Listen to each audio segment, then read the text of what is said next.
I am sitting here in the Museum of Contemporary Art, the SMAK, a most appropriate place to talk about the season,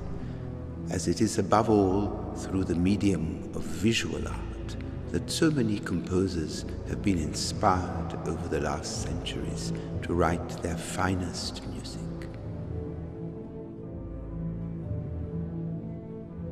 In our November program,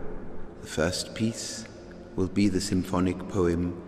Isle of the Dead by Sergej Rachmaninov, a beautiful example of what I have been talking about, as it was during an exhibition that Rachmaninov saw this beautiful but very intense painting of the Swiss artist Arnold Böcklin. You can hear some of the very obvious visual stimuli from the painting, like the movement in the music which reflects perfectly the movement in the water, which is the journey across the river Styx, the ancient traditional journey from the present life to the afterlife. Sergej Rachmaninov was also a composer who needed never to divorce himself completely from tonality, so that in this sense his music is always very accessible to the public. At its premiere, which he himself conducted,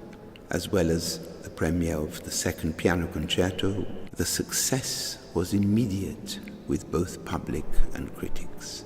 This was a particular joy to Rachmaninov, as many of his previous works had been total failures.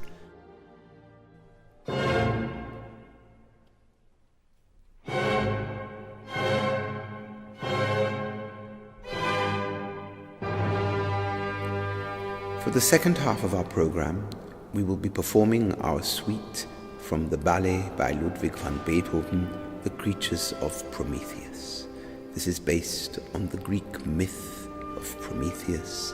the creator and seeker of wisdom,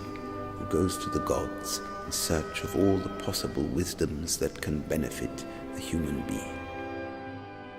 In the end, the music is so great and so dramatic, and in a way still so symphonic, that we have chosen movements that create, if you like, another Beethoven symphony. And I think when you hear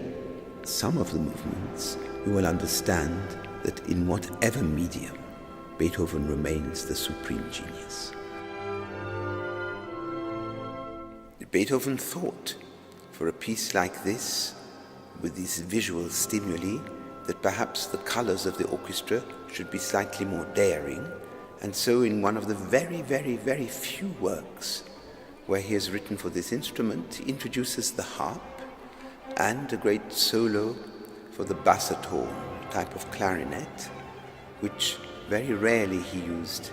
in other pieces. Another feature of this piece is that it is well documented that Beethoven was going deaf.